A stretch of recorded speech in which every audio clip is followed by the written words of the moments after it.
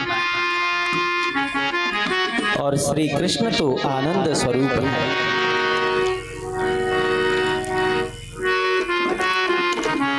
श्री सुखदेव जी भगवान कहते हैं कि राजन, मथुरा में जब कंस का वध हो गया तो सब लोगों ने ये अपने मन में स्वीकार कर लिया कि अब हम स्वतंत्र हो गए, अब हमको किसी प्रकार का भय नहीं है।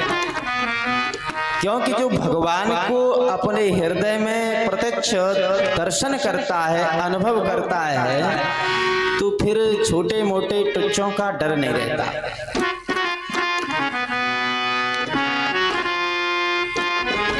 अब यहाँ पर कंस की दो पत्नियां हैं जो जरासंध की बेटी हैं।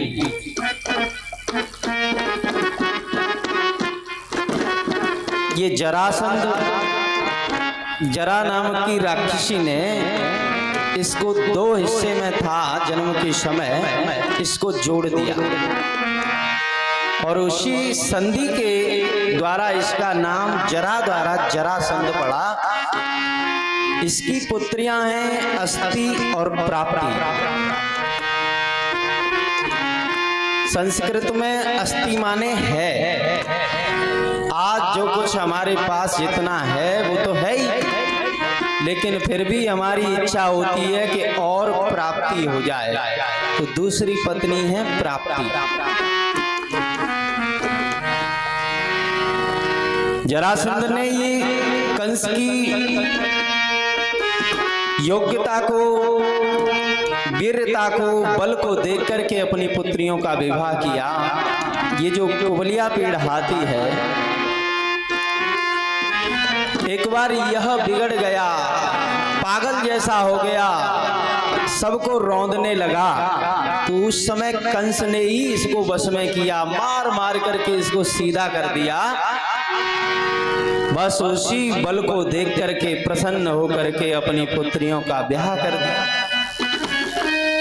अब जब पति मर गए तो फिर पत्नियों का क्या हाल होता है, अरे तुम कहाँ चले गए, अब तुम्हारे बिना हम कैसे रहेंगे। रहते तो सब हैं, कोई मरता नहीं, किसी के बिना कोई आज तक मरा ही नहीं। ये तो दशरथ जी महाराज थे जो प्रभु श्री राम जी के वियोग में अपने प्राणों को उन्होंने त्याग दिया, लेकिन संसारी लोग कोई किसी के लिए नहीं मरता।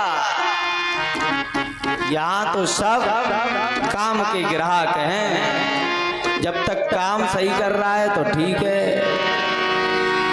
अब रोने लगी, छाती पीटने लगी वहां आकर के। भगवान श्री कृष्ण ने कहा कि अरे मामी जी अब काहे को रो रही हो, ये तो मर गए, किसी प्रकार की चिंता मत करो, तुम इस शरीर के लिए रो रही हो। अरे ये शरीर नहीं, ये तो आत्मा, और आत्मा कभी मरता नहीं है। अगर शरीर से प्रेम करती हो तो शरीर ये पड़ा हुआ है।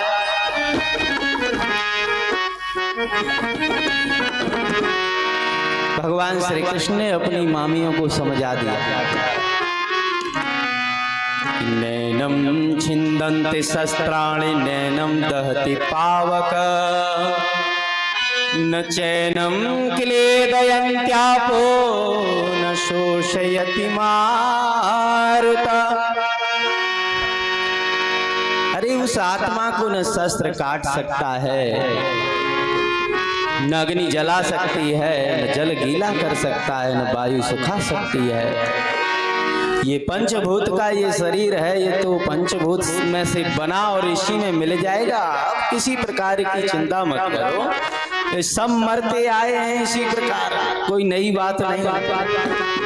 समझा बुझा दिया, वहां तक तो शांति हो गई। इसके बाद में भगवान ने जेल खाने में जाकर के अपने माता पिताओं को बंधन से मुक्त किया।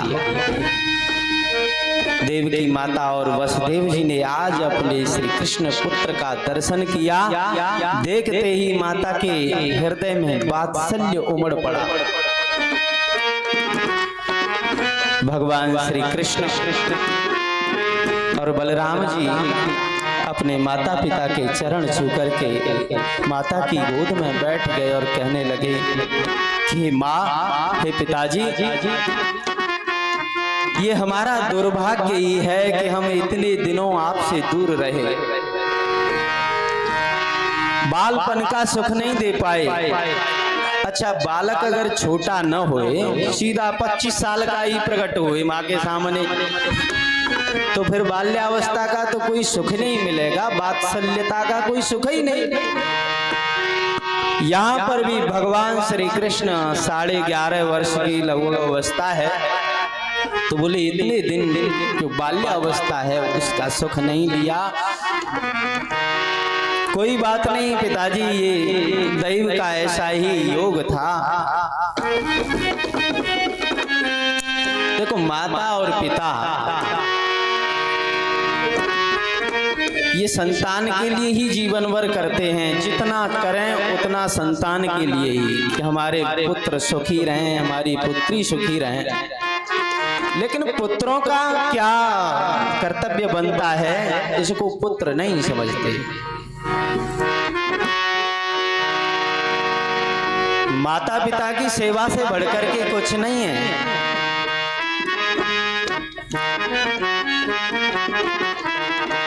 जितने भी धर्म हैं, जितने भी पुण्य कर्म हैं, ज्यादा कुछ करने की आवश्यकता नहीं, केवल माता पिता की सेवा और अपने जो स्वजन हैं उनको सुखी करने का अगर प्रयास करें तो हमें सारे फलों की प्राप्ति हो जाएगी। देखो, भगवान राम जी का कैसा नियम था। प्रातः काल उठे कहें रघुनाथ,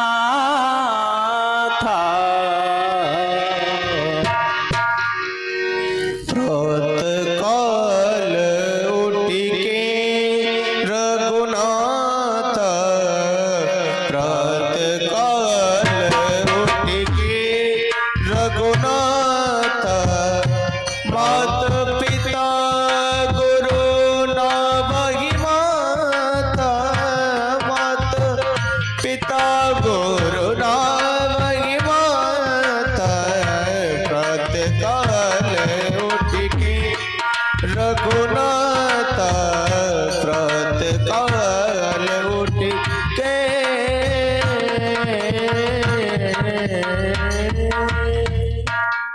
देखो, रघुनाथ जी का क्या नियम है। बिस्तर जब छोड़ते हैं तो माता पिता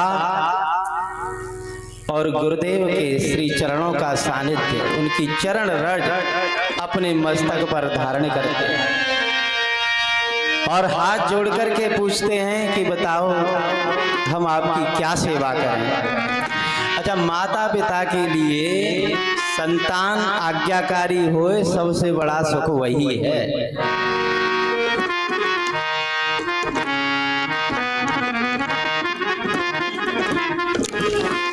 जितना भी करते हैं हम, धन दौलत कमाते हैं, उसके अनुसार प्रत्येक घर में सुख उत्पन्न नहीं होता, क्योंकि धन में सुख नहीं है, धनवान भी दुखी हैं। ये सुख और दुख केवल मन की कल्पना है और कुछ नहीं। जिनके पास जो वस्तु नहीं है, जिस वस्तु का अभाव है, बस उसी के लिए वो दुखी है। एक सज्जन हमें यहाँ बता रहे थे, उनको पेंशन भी मिलती है, पैसा भी मिलता है, लेकिन उनको अभी से ये चिंता है कि पता नहीं सेवा करेंगे कि नहीं। अब बोलो, जीवन भर पैसा दिया, अब भी दे रहे हैं, लेकिन फिर भी सेवा की कोई संभावना नहीं है। तो ये सुख और दुख तो ये अपने प्रारब्ध के अनुसार मिलते हैं। भगवान राम जैसा जीवन जीते हैं वो मर्यादा के साथ जीवन जीते हैं। देखो, राम जी ने जो अवतार ग्रहण किया, मनुष्य शरीर धारण किया, वो किस लिए किया? केवल समाज को शिक्षित करने के लिए कि पुत्र का कर्तव्य क्या है, पति का कर्तव्य क्या है, माता की सेवा कैसे करनी है, गुरु की सेवा कैसे करनी है, हमें संतों की सेवा किस प्रकार करनी है, कैसे अपनी मर्यादा में रह करके जीवन जीना है। अच्छा, रामायण जो है उसके 100 में भाग में से कोई एक भाग को अपने जीवन में अपना ले और फिर देखो क्या आनंद होता है। उन्होंने बताया कि भाई देखो, मैं भी मनुष्य बन करके आया हूं, तो मनुष्य का तो ये कर्तव्य है, करो। वो अपने सुख से सुखी नहीं होते, ना ही अपने दुख से दुखी होते हैं, वो केवल समाज के दुख से दुखी होते हैं और उसी के सुख से सुखी होते हैं। यहाँ पर माता पिता को बड़ा प्यार किया, माता पिता ने भी भगवान श्री कृष्ण और बलराम जी को प्यार किया। उसके बाद में उनके नाना जी जो उग्रसेन हैं वो भी काल कोठरी में बंद हैं, जाकर के उनको भी बंधन मुक्त किया, उनके श्री चरणों में प्रणाम किया।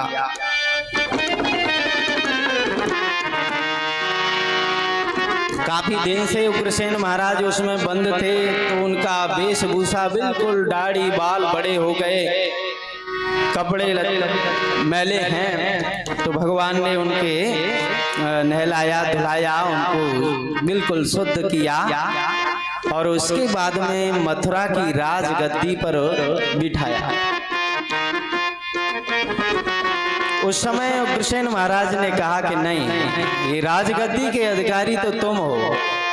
भगवान श्री कृष्ण ने कहा नहीं नाना जी, हमें तो गद्दी का कोई हमें श्राप मिला हुआ है, आपको तो पता है ना, हम गद्दी के अधिकारी नहीं है, गद्दी पे तो आप ही। यहाँ परीक्षित महाराज ने पूछ लिया कि महाराज ये क्यों नहीं गद्दी पे बैठे, मथुरा में विजय तो इन्होंने प्राप्त की।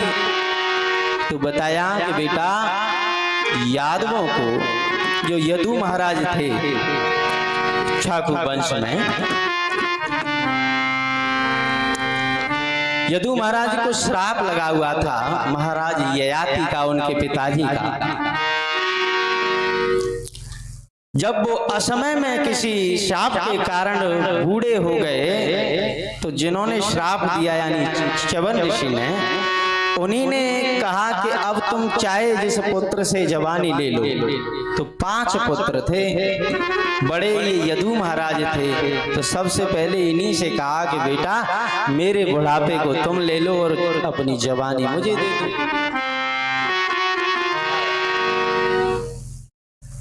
उन्होंने कहा, हाँ शुक्राचार्य जी, थोड़ा सा भूल हो गई, नारायण। शुक्राचार्य जी की पुत्री जो देवयानी थी, उसका विवाह महाराज ययाति के साथ हुआ, लेकिन वहां के राजा की जो पुत्री थी सर्विष्ठा, वो भी दासी बन करके गई, लेकिन संतान दोनों से हो गई, तो उन्होंने श्राप दे दिया था कि तुम बूढ़े हो जाओ।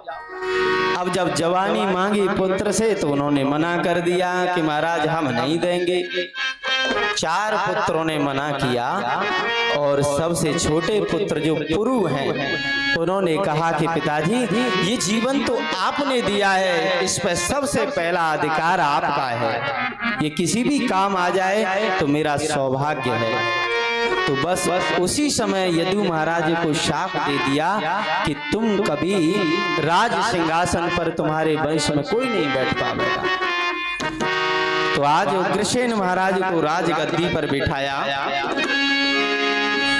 श्री सुखदेव जी भगवान कहते हैं कि राजन, माता पिता गुरु बड़े बुजुर्गों का जो सम्मान करता है, उसे सब कुछ इस संसार में चारों पुरुषार्थों की प्राप्ति हो जाती है। तीसरे पहले में थोड़ा आइए, इसी संदर्भ में आप एक भजन श्रवण करें, बहुत ही सुंदर भजन है। जो माता पिता अपनी संतान के लिए जितना उपकार करते हैं, अगर पुत्र की आयु 100 वर्ष की हो तो 100 वर्ष में भी वो ऋण नहीं चुका सकता।